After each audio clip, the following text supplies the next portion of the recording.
I was gripping the cold metal rail on the bus, hunched forward, sweat dripping down my temple and sharp rivulets that soaked into the collar of my shirt. My fingers clamped tighter with every jolt of the vehicle, and the pain in my right side was white-hot, almost electric, radiating outward from a single point like fire licking my ribs from the inside. Each bump the bus hit made me gasp softly, the world swimming a little more each time. It felt like my organs were staging a violent protest. I didn't know what was wrong exactly, only that it was getting worse by the second.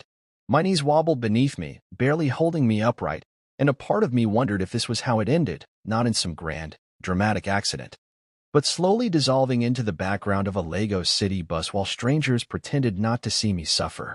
And then she said it, Rowena, my wife. Her voice cut through the low hum of the bus like a whip, loud and sharp enough to silence the conversations around us. Why are you sitting there? My mom's standing. Get up.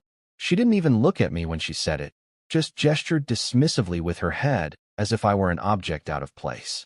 Her mother, Miralda, was behind her, clutching her oversized handbag with a slight frown, not of concern, but disapproval, like I had somehow embarrassed her by being ill in public. I looked up at Rowena, tried to form words, but all that came out was a shallow, rattled breath. My stomach clenched, sweat dotted my forehead, and my vision wobbled at the edges like a flickering screen about to go black. The silence that followed her demand wasn't empty, it was full of judgment, curiosity, confusion. A few people turned their heads, some pretending not to look directly. A young woman near the front bit her lip and stared at me, brows pulled together in worry. But no one moved. No one spoke. Except him. From the back of the bus came a voice, old and gruff, like someone who'd spent decades speaking without caring who it upset. He looks like he's dying, and you're worried about a seat? The words exploded into the space like a firecracker, and the whole dynamic shifted. Whispers began in small clusters. Someone gasped quietly. I saw a man raise his brow and shake his head. It wasn't just me anymore. They all saw it, how wrong this was. Rowena turned toward the voice, defensive and annoyed. Mind your business, she snapped. But her words didn't land. They sounded hollow. Because the truth had already been spoken, and the moment was no longer under her control. That one phrase from a stranger had done what I hadn't managed in 5 years. It cracked the illusion. The carefully maintained facade of our marriage, the image of the supportive, smiling couple, was now crumbling in the presence of strangers who saw through it in seconds. And that terrified her. The old man stood, his back slightly curved, one hand gripping a cane, the other pointing directly at me. Son, do you need help? His voice, though stern, held something I hadn't felt in a long time, concern. No sarcasm, no judgment, just a question that saw me as a human being. I nodded slightly, my throat too dry and constricted to speak. My legs trembled under me, my whole body barely held together by will and a metal bus rail. Rowena hissed through clenched teeth, "You're making a scene." She leaned in slightly, as if whispering damage control, as if any of this was my fault. But I wasn't listening to her anymore. I was listening to the way people started to shift. Someone offered Miralda a seat without being asked. Another young man moved to the back, creating space near the door. The bus was moving, but I felt like I was standing still in the middle of a world that was finally seeing me again. It was a strange, out-of-body sensation, like watching myself from above. There I was, pale, drenched in sweat, shaking, and yet somehow still trying to hold dignity in a moment that had none. And across from me, the woman who claimed to love me stood with narrowed eyes, more worried about optics than my condition. The bus came to a stop at the next junction. I didn't ask for permission. I didn't say a word. I gripped the rail one last time, pushed myself upright with a groan I couldn't contain, and took one step, then another, until I reached the door. Every movement sent a jolt of agony through my side. My shirt stuck to my back, soaked through completely. My legs felt like wet concrete. But I stepped off the bus anyway. "Where are you going?" Rowena's voice chased after me, loud and sharp like always. I didn't turn around. I waved down a passing cab with a trembling hand, collapsing into the back seat the moment the door opened. I gave the name of a hospital I hadn't thought about in years, somewhere nearby, I hoped. And then everything blurred. The pain, the noise, the city melting behind the window. I vaguely remember the driver asking me something, but I couldn't respond. My body gave out halfway through the ride, everything going dark. The next time I opened my eyes, the light was harsh and sterile. I was in a hospital bed. My mouth tasted like cotton, and 4 bag hung above me, and a morphine drip was tapped into my vein. The pain had dulled to a distant throb, like a warning from far away. A doctor leaned over me, clipboard in hand. He looked serious. "You had a ruptured appendix," he said, voice calm but firm. "If you'd waited even another hour, you might not have made it." I blinked, my throat tight. My mind reeled, trying to process the words. And in that moment, something clicked. Not just about the illness, but about Rowena. About everything. About how I had been disappearing one piece at a time. And no one, not even the woman I married, noticed until I almost died. My name is Jonas Vale. I used to walk into rooms and know who I was. Used to carry tools in one hand and confidence in the other, fixing networks, troubleshooting servers, and walking out with full payment and firm handshakes. I used to wear my independence like a badge. No boss. No clock. Just skill and reputation. It was a life that felt simple and clean until I met her. Rowena. She walked into my world like a story I didn't realize I'd already started reading. At first, I was drawn in by her eyes, sharp, intelligent, always calculating. She spoke like every word was a challenge, like she was daring the world to keep up with her pace. I'd never met anyone like her. And when she smiled at me for the first time, I felt like I'd been chosen, wanted, pulled out of a crowd and told, "You're the one." We met through a mutual friend at a wedding, ironically, one I nearly skipped. She was the cousin of the groom. I was just fixing the audio equipment for the ceremony. But she noticed me. She made the first move. I remember thinking, finally, someone who doesn't need fixing. She had a career in marketing. She dressed like she had somewhere important to be even when she didn't, and she spoke with the kind of confidence that made you doubt your own. But I liked that. I mistook her dominance for passion, mistook her control for care.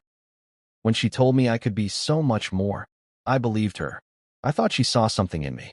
I didn't realize she saw something she could mold. In the beginning, it felt good. She was thoughtful in ways that seemed romantic, picking out clothes she thought suited me better, helping organize my invoices, managing my emails so I could focus on the real work. She brought structure to my life, or so I thought, and I welcomed it. What I didn't notice at the time were the little things that began to slip from my grasp. The passwords I no longer remembered because she'd reset them. The calendar appointments I was missing because she was handling my schedule. I didn't question the changes. I let them happen because it felt like she was helping. We moved in together after 6 months. Quick, sure, but I was in love. At least, I thought I was. She suggested we stay with her mother temporarily to save money for a place of our own. At the time, I was in between apartments, so it made sense. 1 or 2 months, she promised. Just until we got things sorted. Her mother, Miralda, seemed civil enough at first. Stern, a bit cold, but she cooked often and kept the place clean. I convinced myself it wouldn't be so bad. I didn't realize what I was stepping into. The weeks turned into months, and our talks of moving out became delayed by one excuse after another. First it was her job, then the economy, then some fictional savings target we were almost reaching.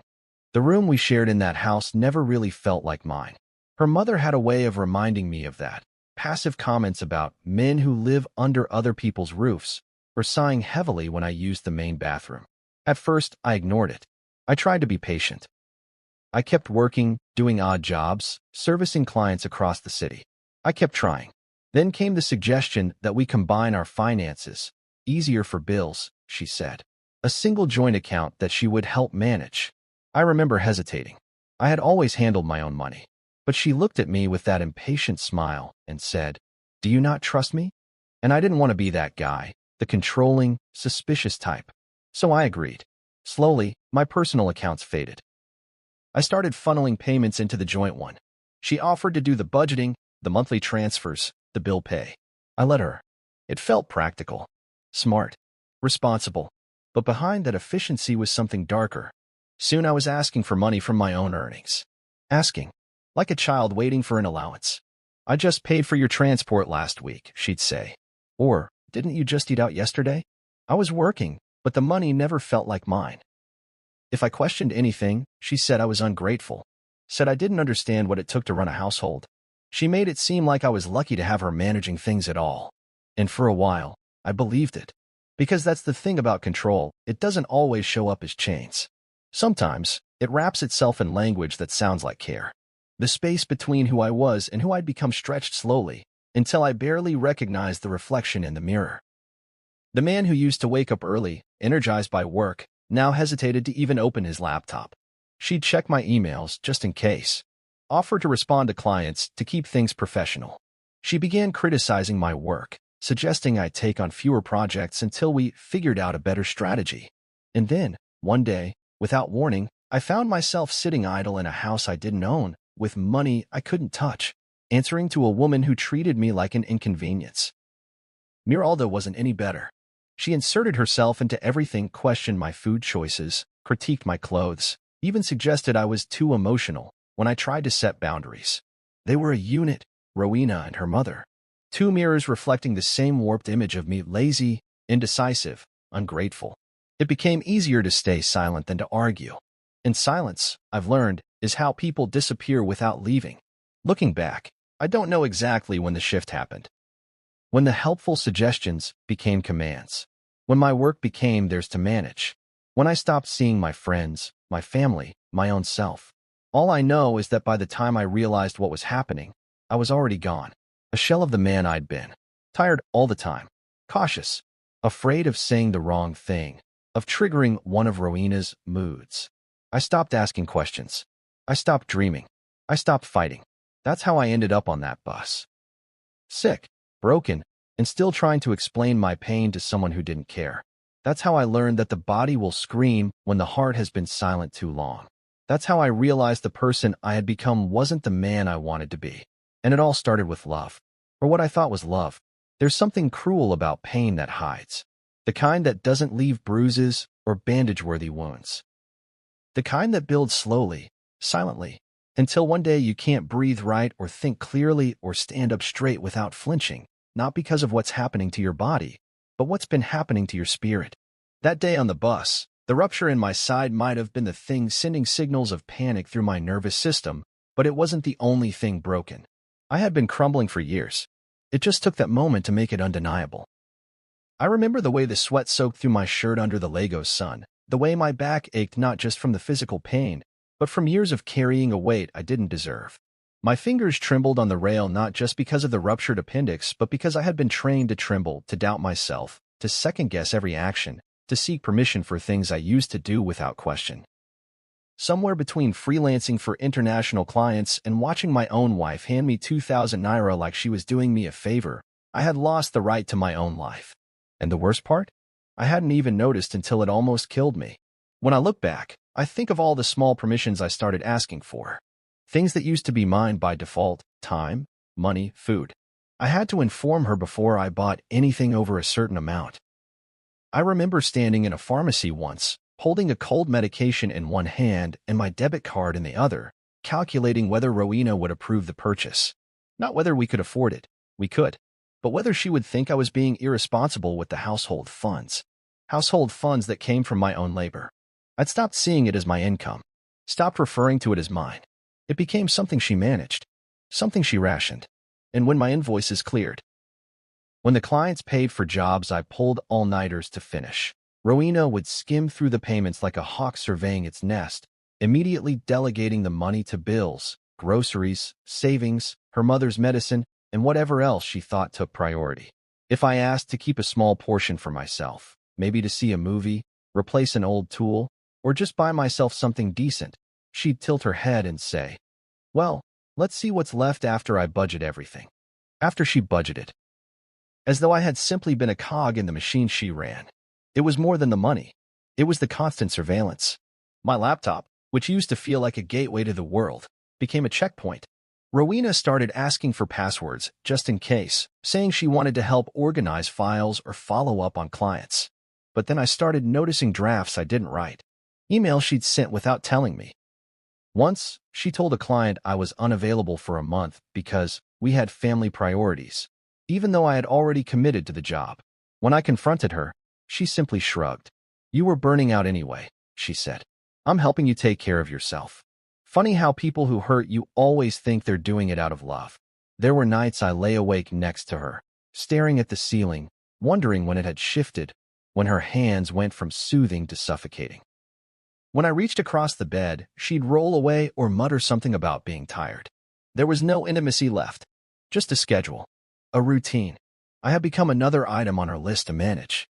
And when I tried to talk to her, really talk, about how I felt erased, unheard, she'd roll her eyes or say I was overthinking things again. "You're too sensitive, Jonas. You always have to make everything about you," she said once after I brought up how isolated I'd become. I told her I hadn't seen my friends in months, that I missed them, that I missed me. She scoffed and said, if they really cared about you, they'd reach out. Maybe they finally see you the way I do. That sentence stung more than I care to admit, because it made me realize how much of myself I had handed over to her, like she was more qualified to live my life than I was. Even my physical health had become a battlefield. The last 3 times I tried to see a doctor, she'd postpone the appointments. "We don't have the money right now," she'd say, even when I knew there was enough. Or she'd say, "You're always saying you're tired. Maybe you just need more sleep." So I ignored the stomach cramps that had started 2 weeks before the bus incident. I chalked it up to stress, to diet, to anything else that made it seem smaller than it was. Because if I brought it up again, I'd just be accused of trying to get attention. And that was the pattern. Whenever I brought up pain, it became a performance.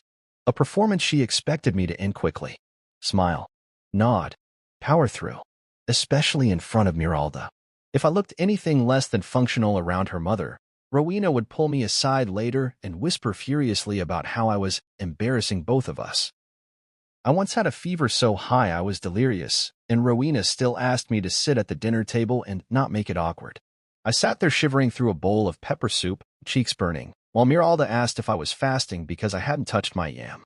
So by the time I was hunched over on that bus, my body begging for medical attention, my wife's instinct wasn't to check on me. It was to keep the illusion intact, to protect appearances, to ensure her mother got a seat. Because God forbid I look weak in front of the matriarch who already believed I wasn't man enough for her daughter. The truth is, I had already collapsed long before my body did. That day on the bus was just the first time other people could see it. The rupture in my side didn't start on a Tuesday morning with cramps. It started years ago. With every decision I didn't get to make, every yes I gave to avoid an argument, every part of myself I handed over until there was nothing left but a man too afraid to even ask for help. That's why it wasn't just physical. It was emotional, psychological, spiritual, and I carried all of it silently until silence nearly killed me. After the old man spoke, everything on that bus changed. The air shifted, subtle at first, like the way a room feels just before a storm. No one said anything right away, but I could feel it in their eyes. The silence wasn't neutral anymore. It was weighted, charged. People glanced from him to me, from me to Rowena, and slowly, the collective stillness broke into murmurs, small voices, quiet judgments whispered just loud enough to matter. It was like someone had ripped the mask off a performance everyone had been forced to watch for too long. Rowena's jaw clenched so tight, I could see the vein rise near her temple. Her nostrils flared. Her fingers twitched where they gripped the handrail. "You're making a scene," she hissed at me under her breath, low and sharp like a blade dragged across glass. It was the same tone she used when I forgot to say good morning to her mother first, or when I dared to laugh too loud at a joke she didn't approve of. That tone was always her warning, her leash. And for years, I responded the same way, shrinking, apologizing, trying to fix the air she claimed I had poisoned. But not this time, because for once, I wasn't the only one who saw it. "No," the old man said, louder now, firm as stone. "You made a scene the moment you shouted at a man who looks like he's seconds from collapsing." I turned to look at him properly. He was tall, older, gray stubbled face, worn cap, eyes that didn't blink when he stared you down. He wasn't dressed in anything fancy, just a simple shirt and trousers, worn at the knees. But he stood like someone who didn't need a title to command respect. And in that moment, he wasn't just defending me. He was calling the truth out of the shadows, naming it, making it undeniable. And that mattered more than I knew how to say. Then he looked straight at me and asked, "Son, do you need help?" Those 6 words hit harder than the pain in my gut. Not because they were dramatic or even particularly kind, but because of what they meant. They meant someone saw me, not just the sick man hunched on a bus, not just the husband with the loud wife, but me. A man in distress, a man in need, a man who hadn't heard that question in years. It was almost enough to undo me. My mouth opened, but no words came. Just a choked breath. I nodded instead, slowly, as if I had to move through molasses to respond. And in that small gesture, something cracked inside me. A damn maybe, or a silence that had outlived its usefulness. I saw her watching me. Rowena, her mouth twisted, caught somewhere between disbelief and rage. She wanted me to deny it. To shake my head, laugh it off, tell the man thanks, but I was fine. She needed me to pretend. Because if I acknowledged the truth, even to a stranger, it would unravel everything. Her story, her image, her control. But I didn't look at her. I kept my eyes on the old man. Because for the first time, I realized I wasn't alone. He wasn't family. He wasn't a friend. He had no stake in the outcome. And that's what made his voice powerful. He spoke up simply because it was right. Because silence, in the face of cruelty, is complicity. Behind him, I noticed a young woman, maybe early 20s, cornrows, earbuds dangling from her neck. She was glaring at Rowena now, her mouth slightly open, eyebrows raised. Another man in his 40s gave a soft TSK and shook his head. It was spreading. Awareness. Judgment. Justice, even in the smallest, quietest form. And Rowena? She hated it. Her eyes darted around, cataloging every face, measuring how badly the situation was slipping. "You're all being dramatic," she muttered. "He just doesn't take care of himself." I felt that. Not the words, those had long stopped cutting, but the desperation underneath them. That grasp for control. The way she tried to twist the narrative even as it unraveled in real time. She was playing a role, one she'd mastered over the years, the concerned wife, the burdened partner. But her script didn't work on a crowd anymore. Not now that someone else had stepped into the scene and broken the spell. The bus kept moving, but it felt like we were suspended, every jolt, in turn somehow quieter, less intrusive. And I realized, with painful clarity, that this moment would stay with me forever. Not because I was humiliated, but because I had finally been seen. Because a stranger gave me permission to exist outside her control. I glanced back at him one more time, wanting to say something, anything, but the pain in my side was intensifying. Every breath was harder now. My vision blurred at the edges. I could feel my knees faltering. Still, I stood. Slowly, painfully, I forced myself upright, hand trembling against the rail. The old man reached out instinctively, steadying my elbow. He didn't ask again. He just nodded. That small act of support, silent, respectful, meant more than he could have known. As we approached the next stop, the driver glanced into the rearview mirror and asked, "You need to get off, sir?" I nodded once, jaw clenched against the wave of nausea crashing over me. The bus pulled up. I moved toward the door, wobbling with each step like my bones had forgotten how to carry me. Behind me, Rowena's voice cut through the air again. "Where are you going?" I didn't turn around. I couldn't afford to anymore. I stepped off the bus and into the sunlight, my head spinning, the ground beneath me feeling both too real and not real enough. I raised my arm weakly and flagged down the first cab I saw. The driver barely had time to ask where before I rasped out the name of the closest hospital I could think of. Then I collapsed into the seat, curling slightly to one side to minimize the pain, though nothing helped anymore. I could feel the darkness coming in. Slow but certain, like sleep at the edge of consciousness. But before everything faded, I thought about the old man's voice. "Son, do you need help?" That sentence, simple as it was, had torn open a truth I had kept buried too long. I had needed help. And for the first time in years, someone actually asked. The cab smelled faintly of fuel and peppermint air freshener. I barely noticed. I was folded over in the back seat, one hand clutching my side, the other bracing against the door as the driver weaved through traffic. Every turn was a razor across my abdomen. I tried not to make noise, tried to stay still, but the pain had reached a level where silence was no longer possible. A low groan escaped my lips. The driver glanced at me through the rearview mirror, his brows knitting together. "Boss, you day okay?" he asked.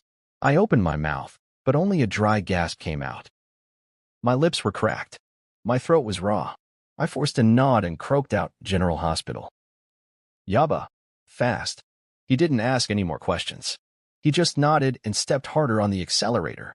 Outside the window, the world rushed by in smears of color, yellow danfos, faded billboards, the blur of people living their normal days while mine felt like it was ending. I pressed my forehead to the window. It was cool, a tiny relief from the fever raging inside me. Sweat poured from me like someone had turned on a tap and forgotten to turn it off. I had soaked through my shirt, and the smell of my own body made me flinch. It wasn't just sickness. It was fear, humiliation, abandonment, all clinging to my skin like a second layer. Rowena's voice still echoed in my skull, sharp, dismissive, entitled. "Where are you going?" As if I was the one causing a scene. As if nearly dying was an inconvenience for her plans. She hadn't followed me off the bus. Hadn't even called after me. No hands reaching. No apologies. No concern. She just stood there, arms crossed, staring like I'd betrayed her by choosing survival over submission. That image stayed with me, burned itself into the backs of my eyes like an imprint I couldn't blink away. I didn't know how long the ride lasted. It could have been 10 minutes or 30. But somewhere between the second bridge and the hospital gate, the pain overtook me completely. It was like someone stabbed a knife into my side and twisted. My head dropped forward, and I remember hearing my own breathing shift into something shallow and desperate, like my lungs were trying to breathe around a cinder block. Then the world blinked out. Blackness. Silence. Then beeping. When I opened my eyes, everything was wrong and bright and quiet at the same time. White ceiling. Fluorescent lights humming. My limbs felt heavy, as if someone had filled my bones with wet cement. My mouth tasted like metal. I tried to speak, but only a whisper came out. "He's awake," someone said. A nurse leaned over me, her voice calm and clipped. "You're in General Hospital. You collapsed in a taxi. You've had emergency surgery for a ruptured appendix. You're on fluids and morphine now. You're lucky." Lucky. That word rang in my ears. Lucky. I didn't feel lucky. I felt like I had been dragged through hell and barely spit back out. But then she said something else. "If you'd waited even one more hour, you might not have made it." That stopped everything. The air in my chest froze. One more hour. One more hour of trying to be the obedient husband. One more hour of pretending everything was fine. One more hour of sitting on that bus, listening to Rowena berate me while my body screamed for help. And I would have died. Quietly. Without protest. Without dignity. And I don't know why that thought felt more devastating than the pain itself. But it did. Dying wouldn't have even made a ripple in her world. It would have just been another inconvenience. She would have spun into a tragic narrative where she still came out on top. My hand rested on my stomach, and I felt the bandage underneath the hospital gown. The morphine dulled the pain now, but I could feel the soreness underneath, a raw reminder of how close I'd come to disappearing. I turned my head to the side. No flowers. No balloons. No concerned wife pacing the hallway. The chair next to my bed was empty. No one had come. No one. I stared at that empty chair for what felt like an hour. It wasn't just the absence of Rowena. It was the clarity that came with it. The silence was peaceful in a way I hadn't felt in years. For the first time, no one was telling me what to think. No one was rolling their eyes. No one was questioning if I deserved rest. I was alone, yes, but I was also free. I closed my eyes and listened to the beeping of the monitor, the slow rhythm of something still working. My body. My will. Myself. I had gotten off that bus. I had chosen myself. Even if it was messy, even if I had collapsed halfway to safety, I had still done it. The nurse returned later and offered me water through a straw. I took it in slow sips, each one like a reward for surviving. She asked if there was anyone she should call. I thought about it for a long moment. My mind immediately reached for the familiar, for the default. But then I said, no, and closed my eyes again. Because I didn't want her here. I didn't want Rowena to come with her perfectly constructed concern and her carefully measured blame. I didn't want her mother showing up to sigh loudly at the cost of my hospital stay. I didn't want pity from people who watched me suffer and called it discipline. I didn't want apologies too late to matter. What I wanted, what I needed, was space. So I let myself rest. For the first time in years, I gave myself permission to just be. To be tired. To be hurting. To be still. Not because someone allowed it. Not because someone managed the schedule. But because I had nearly died trying to keep a life that wasn't mine anymore.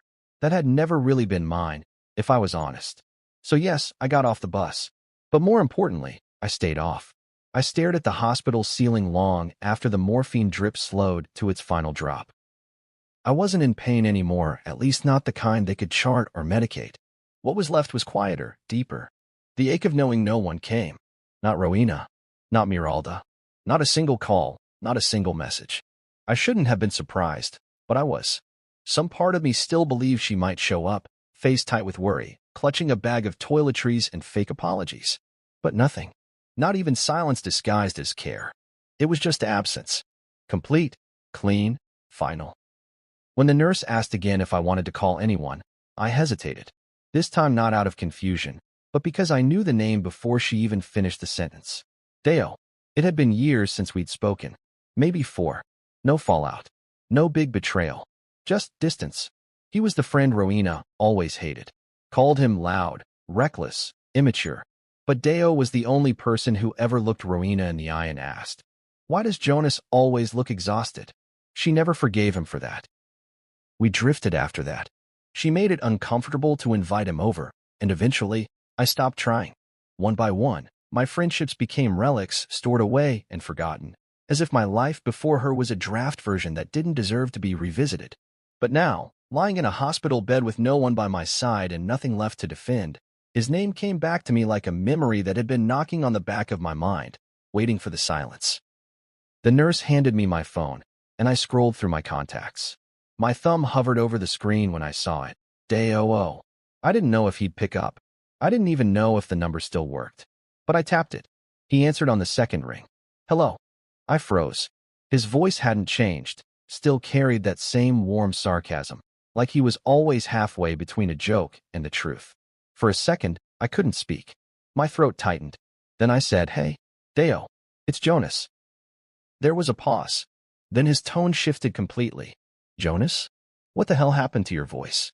You sound like you got run over by a cement truck." I exhaled, part laugh, part grief. Felt like I did. I told him everything. Not in perfect order. Not polished. But real. I told him about the pain, the bus, the stranger, the collapse. I told him how no one came. How I had been alone. And through it all, he didn't interrupt. Didn't ask the kind of questions that feel like accusations. He just listened. Then said, "Text me the hospital name. I'm on my way." I did. An hour later, he was there. I don't remember falling asleep again, but when I woke up, he was sitting in the chair by the bed, arms crossed, his old beat-up backpack by his feet. There was a plastic bag on the table next to him, juice, crackers, toothpaste, a pack of clean boxers. "Look at you," he said with a soft shake of his head. "Man, you look like you lost a fight with God." "Close," I mumbled, managing a weak smile. He stood, crossed the room, and handed me the juice. "Drink. You look like you haven't tasted anything but regret." I took the bottle, my hand trembling slightly as I unscrewed the cap. The first sip was cold and sweet, and it tasted like safety. "I'm sorry," I said after a long pause. "For disappearing." He waved it off. "You didn't disappear. You were erased. Happens to more of us than we admit." The words sat in the room like a truth too heavy to lift. He didn't push. Didn't ask about Rowena. He didn't need to. He'd seen enough. Years ago. I had just been too deep in the fog to recognize the people who saw clearly. When the doctor came in with discharge papers the next morning, I expected a long lecture. But he looked at me, then at Deo, and simply said, "You'll need rest. Lots of it. No stress, no lifting. Follow up in a week." Then he glanced at the bag on the table and smiled. "Looks like you've got someone looking out for you now." Deo helped me change into fresh clothes, slowly, without speaking. He didn't flinch at my unsteady legs or the way I had to grip his shoulder just to put on my shoes. Outside, the air was warm and too bright. The world felt louder than I remembered. I squinted against the sun as we made our way to his car. We didn't drive to Rowena's. He didn't ask if I wanted to. Instead, he took me to his apartment. 3rd floor, small but clean. A couch that had seen better days and a dining table that doubled as a desk. He opened the door to the spare room, bare except for a bed, a fan, and a folded towel on the edge. "You'll stay here," he said. "No rent, no pressure. Just stay until you figure out your next move." I didn't argue, because I had nothing to return to. And for the first time in a long time, I had a place to heal. He left me alone in the room, and I sat on the edge of the bed, staring at the wall. My body still ached, but something in me felt lighter, like I'd been pulled from underwater and was learning how to breathe again. That night, I slept without fear of what I'd wake up to. No footsteps outside my door. No passive-aggressive silence. No cold stares or weaponized sighs. Just quiet. Just a friend who remembered who I was before I forgot. In the morning, Deo slid a mug of tea across the table and said, "So, You ready to figure out what the hell you're gonna do next? And for the first time, I didn't feel dread when I thought about the future. I felt possibility, because someone still saw me. At Deo's place, everything moved slower, and for once, that wasn't a bad thing. There were no alarms set to someone else's schedule, no side eyes if I stayed in bed past 7. Just me, the rhythm of my breath, and the quiet hum of life that didn't demand anything from me. The first few days, I did little more than rest, listen to the rustle of Lagos traffic outside the window, and take my medication on schedule. My body ached, but my spirit, my sense of self, ached even more. I hadn't realized how long it had been since I made a decision that wasn't filtered through someone else's expectations. Deo didn't ask for explanations. He didn't press me to act before I was ready. He just let me be. But healing doesn't wait forever. It starts tugging at you. Quietly at first, then louder. I sat in the guest room one morning, staring at the faded blue walls, and realized I hadn't opened my laptop in weeks.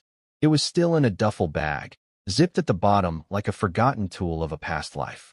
But that life was mine, before I let it be diluted. Before I stopped speaking up, I reached for the bag, unzipped it, and there it was. My laptop. Scratched. Familiar. Waiting. The screen booted up with a low hum, and I held my breath as it flickered to life. A wave of memories crashed into me: project folders, client messages, old invoices. Things I used to handle confidently, instinctively. I ran my fingers across the keys. Something stirred in me. Not pride exactly, but potential. I was still in there somewhere. That night, I emailed a few old clients, apologizing for disappearing, letting them know I'd had a medical emergency, asking if they still needed freelance work done. I didn't expect replies. But by morning, 3 of them had already responded. Warm, patient, understanding. "Glad you're okay," one said. "Take your time," another replied. And one simply wrote, "We've been waiting. Let us know when you're ready." I sat back in my chair, stunned. After everything, they hadn't forgotten me. More importantly, they hadn't replaced me. The next step wasn't as easy, but it was necessary. I called a lawyer. Her name was Ms. Adiz Mbatha, recommended by a former client who specialized in civil matters, including marital and financial abuse. Just saying the words felt surreal. Abuse. I had spent so long minimizing what had happened, telling myself Rowena was just particular, that Miraldo was just old-fashioned. But it wasn't cultural. It wasn't about personality. It was control. It was theft. And it had almost killed me. When Ms. Mbatha picked up, her voice was firm but kind. I explained everything. The financial control, the withheld payments, the fact that I'd been the primary earner but hadn't had access to my own money. I told her how Rowena had intercepted client communications, how she'd made me dependent on her for daily expenses, how she never came to the hospital even after I nearly died. There was a long pause. Then she said, "This isn't just divorce we're talking about. It's restitution." The word landed hard. Restitution. Not just escape. Not just walking away with my wounds, but being made whole. I met with her 2 days later at her office. She wore a dark blue suit and glasses that didn't hide how sharply her eyes studied every detail. She took notes, asked direct questions. And when I showed her the digital records I'd recovered from my email messages, payment receipts, voice notes Rowena left while ranting about how much she sacrificed to manage my life, Ms. Mbatha nodded and said, "We'll move forward carefully. You'll need therapy documentation as well. Can I refer you to someone?" I said yes, because I was done pretending I could fix this alone. Back at Deo's apartment, he noticed the shift in me. I was up earlier. Her number flashed on the screen while I was finishing up a project estimate. I stared at it for a long moment before answering. "Where are you?" she demanded the moment I picked up. No greeting. No concern. Just that tone, entitled, impatient, as if I were a disobedient pet gone missing. "My mother is asking. You just left? After everything we've done for you?" Everything they had done for me. I exhaled slowly. My voice didn't shake this time. "I almost died, Rowena," I said. "And you yelled at me because your mother needed a seat." There was a pause. Not shock, just calculation. "You're overreacting," she said flatly. I didn't respond. Instead, I moved my thumb to the red button and ended the call. No screaming. No debate. Just a click. It was the most powerful sound I'd heard in years. Because that moment wasn't just about ending a call. It was about ending a pattern. I'd spent years trying to explain myself to someone who was never listening. Now, I didn't need her to hear me. I needed me to hear me. That day, I wrote the final line of a message to my lawyer and hit send. We were moving forward with the divorce, the financial recovery, the documentation of every time she had withheld something I had earned. It was terrifying, but it was also mine. And for the first time in a very long time, so was my voice. The first envelope I got from Ms. Mbatha was thick. It held copies of everything. Our official petition for divorce, a detailed summary of Rowena's financial control, the supporting records, and a formal request for the court to evaluate emotional abuse and economic coercion. It felt heavier than it looked, like holding years of my life on paper. Paper that finally spoke the truth I had swallowed for too long. Signing my name at the bottom of each form was like exhaling after years of breathing in silence. With each stroke of the pen, I felt the grip she had on my life loosening. Miss Mbatha had reviewed everything with her calm, razor-sharp precision. "We'll keep it clean," she said, tapping a finger against the edge of her legal pad. "But we won't play small." She'll push back. Be ready for that. Rowena's first response came within a week of her receiving the documents. Not through a lawyer, at least not at first. She called me from a different number, left a voicemail when I didn't answer. I listened to it with Deo sitting across the room, his arms crossed as if bracing for impact.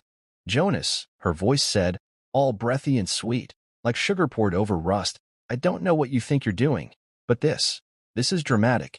We can fix this. You just need time to cool off. Maybe your new little lawyer is putting ideas in your head." I deleted it without replying. The next day, I received 3 long messages. Then 4. Then 10. Some angry, some pleading.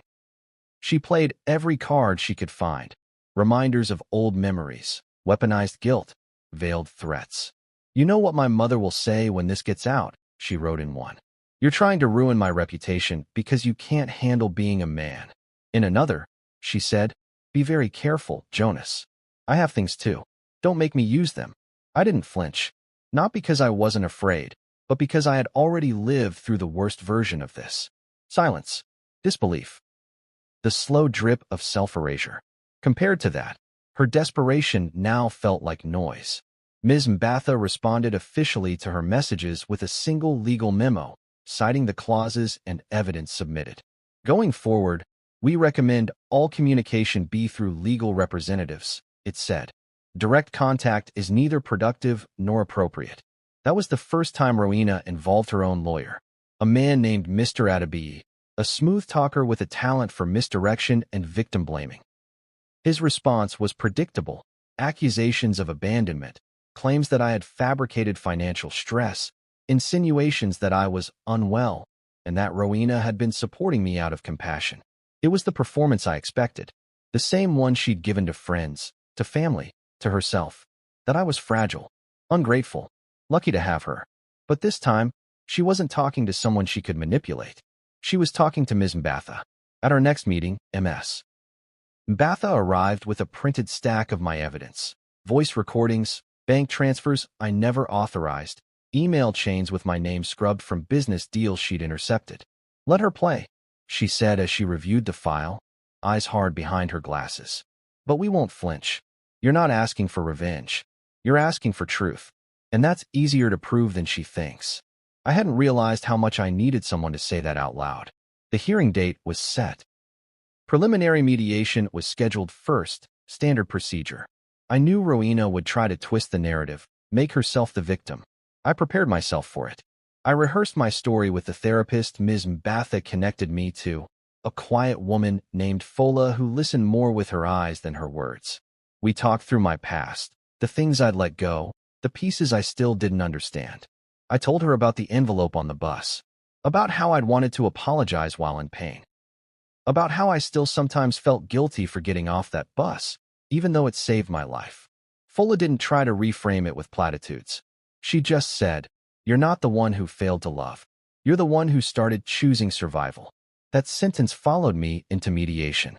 Rowena arrived wearing a cream blazer and minimal makeup, a look I recognized as her reasonable persona. Calm, composed, the victim of a husband who couldn't handle real life. She barely looked at me. When she finally did, her eyes scanned me like I was a bad investment she had once taken a chance on. "You look thin," she said before the session began. Are you eating? I didn't reply. Her concern wasn't real. It was bait. The mediator began, and the back and forth was as exhausting as I'd imagined. Rowena cried at the right times, denied at the right moments. Talked about how she had sacrificed her career to manage my unpredictable lifestyle, and how she only took control of the finances because I wasn't stable. I almost laughed, not because it was funny, but because it was rehearsed. Word for word, the script she'd probably planned in her head for years in case I ever dared to speak out. But I had my voice back now. I spoke clearly, calmly. I showed the mediator receipts with my name replaced by hers. Voice recordings where she called me a child who needed to be handled. The screenshots of my accounts being emptied without explanation. I didn't raise my voice. I didn't shake. I just laid it out. And for the first time, someone official saw it without filtering it through her charm. Rowena's lawyer grew tense. He leaned in toward her, whispered something sharp. She scowled and bit the inside of her cheek. After the session ended, Rowena caught up to me outside the building. You really want to go through with this? She asked, arms crossed, face stony. I looked at her, really looked. And for the first time, I didn't feel afraid. I didn't feel the urge to explain or justify or beg her to understand. I almost died, I said. And you were more worried about a bus seat than my life. There's nothing left to fix. She didn't respond, just stood there, blinking. And I walked away, not because I was finished, but because I was finally beginning. The city hadn't changed much, but I had. The noise was the same, the distant honking of danfos, the calls of hawkers winding through traffic, the hum of too many lives moving at once, but it no longer overwhelmed me. Maybe because the storm inside me had finally quieted. There was something strange about walking through familiar places with a new kind of silence in your chest. Not the silence of defeat, but the stillness that follows survival. I wasn't looking for him when I saw him again. I had just stepped into the corner store by Deo's place, planning to grab bread and a bottle of malt. It was early evening, and the air had that thick Lagos weight to it, warm and restless. I was halfway through the aisle when I noticed the back of his head, gray and slightly bent, that same dark cap, that same slow, deliberate posture. He was inspecting a loaf of bread like it owed him answers. And even before he turned around, I knew it was him, the old man from the bus. My heart jumped in my chest, not from fear, but from a strange kind of gratitude that tightened my throat unexpectedly. I hadn't thought about what I'd say if I saw him again. I didn't expect to. But there he was, holding bread in one hand, exact change in the other, grumbling softly as he handed it to the cashier. I waited until he stepped outside before following. He moved slower than I remembered. His back was a little more hunched. He walked with the kind of weariness that spoke of decades lived without shortcuts. I caught up to him on the sidewalk, my voice catching slightly before I spoke. Excuse me, sir? He turned, squinting at me, lips pursed. His eyes scanned my face for a few seconds, then widened slightly, recognition dawning like a slow sunrise. You, he said, not quite smiling, but not surprised either. I nodded. Yeah, me. We stood there, the world passing around us in flashes of heat and movement. For a second, I wondered if I was imposing. If maybe this was something that meant everything to me and almost nothing to him. You spoke up, I said finally. On the bus. That day. He tilted his head. You look like hell, son. Couldn't just stand there. I let out a breath, a small huff of disbelief at how casually he said it. Like what he did hadn't changed something fundamental in me. Like it was normal to throw your voice into someone else's pain and remind the world that dignity still mattered. You saved my life, I said, the words coming easier than I expected. He shook his head immediately. Nah, I just called out foolishness when I saw it. You did the saving part.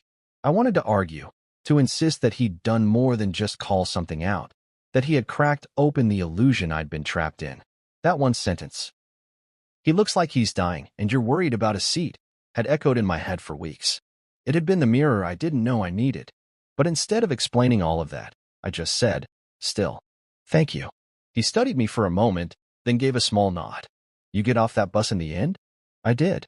And I made it to the hospital in time. Barely. Had surgery. Recovered. Left her. He nodded again, slower this time. Good. That was all he said. Just good. Like anything more would have cheapened it. And maybe it would have.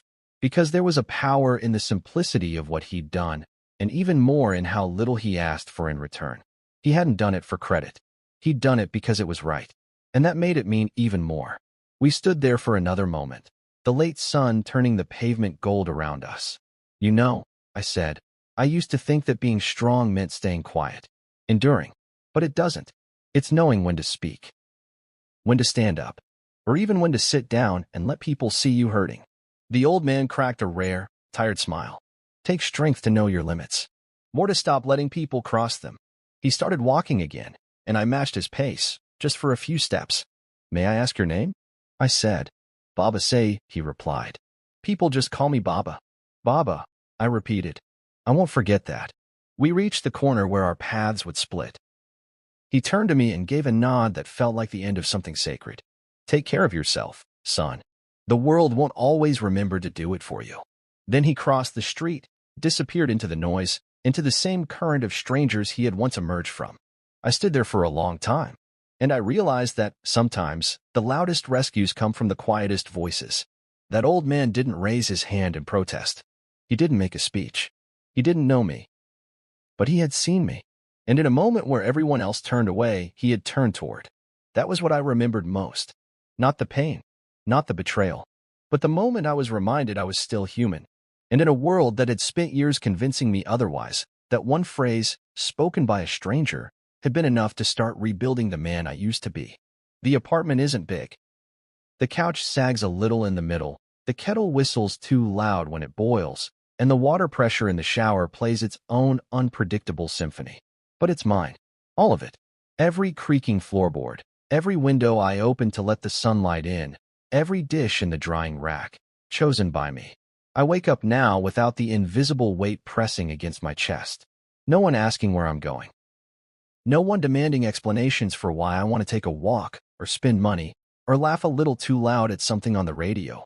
It's quiet here, but the kind of quiet that feels like peace, not punishment.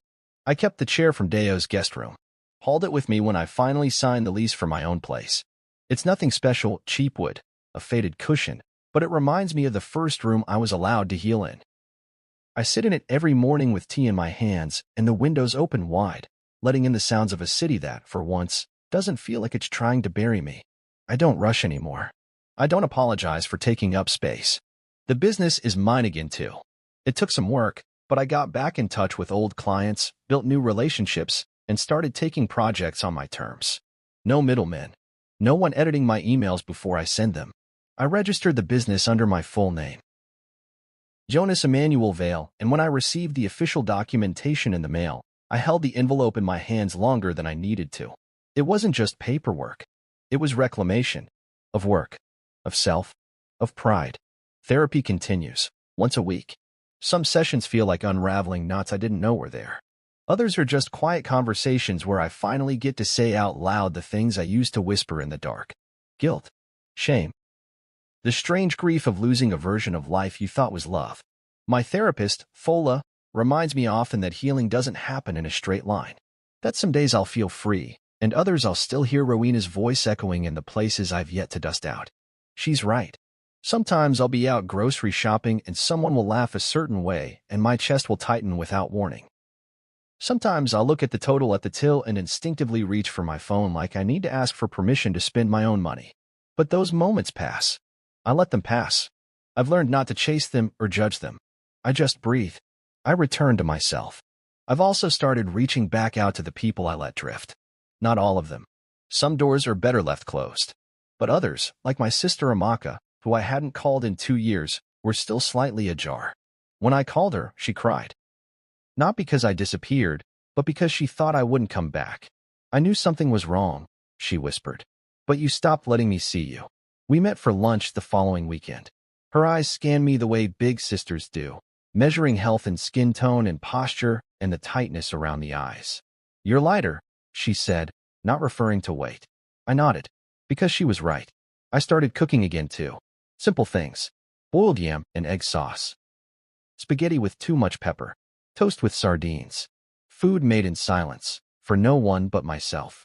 There's something healing in preparing a meal with no audience. No pressure to impress. Just you, your ingredients, and the sound of the oil singing in the pan. And every time I sit at the table, I remember the bus. I remember the way I sat, sweating, broken, clutching a railing while the woman who claimed to love me demanded I give up my seat for her mother. I remember the stairs, the ache, the silence, and then the voice, Babasay's voice, cutting through all of it. He looks like he's dying, and you're worried about a seat? That moment didn't just wake the people on that bus. It woke me. I used to think strength meant standing, pushing through, smiling through the burn. But now I know better. Sometimes strength is staying seated, not rising, not performing, not proving, just sitting. Because your body is screaming and your heart is bleeding, and the people who love you will never ask you to stand in that state. The ones who see you, truly see you, will move the world around you instead of expecting you to move through pain alone. I think about that often when I walk into crowded rooms now. A friend's birthday dinner, a seminar I was invited to speak at last week, a networking event for freelancers. I walk in, and I look for a seat, not to hide, not to disappear, but to exist fully, as I am. No performance, no permission needed, because I am no longer a ghost in my own life. I am here. I choose where I sit. I choose when I stand. And above all, I choose who gets to walk beside me. I haven't seen Rowena since mediation. She tried reaching out once more, some half-hearted attempt to start fresh, but I didn't respond. Some doors need not be slammed, just left unopened long enough to rot off their hinges. My lawyer handled the rest. Clean division, recovery of withheld funds, a signed statement absolving her of future claims in exchange for silence. I don't need to speak about her anymore. Her silence now speaks loud enough. Some nights, I still lie in bed and stare at the ceiling, wondering how I lasted as long as I did. How I let myself shrink so slowly I didn't even notice the erosion. But then I remind myself I got out. I stepped off that bus. I found my breath. I found my voice. And now, I've found something even rarer. Peace. The kind you don't borrow or earn. The kind you keep. So now, when I sit fully. Not in fear. Not in silence. Not in waiting. But in wholeness. In truth. In a life worth sitting down for.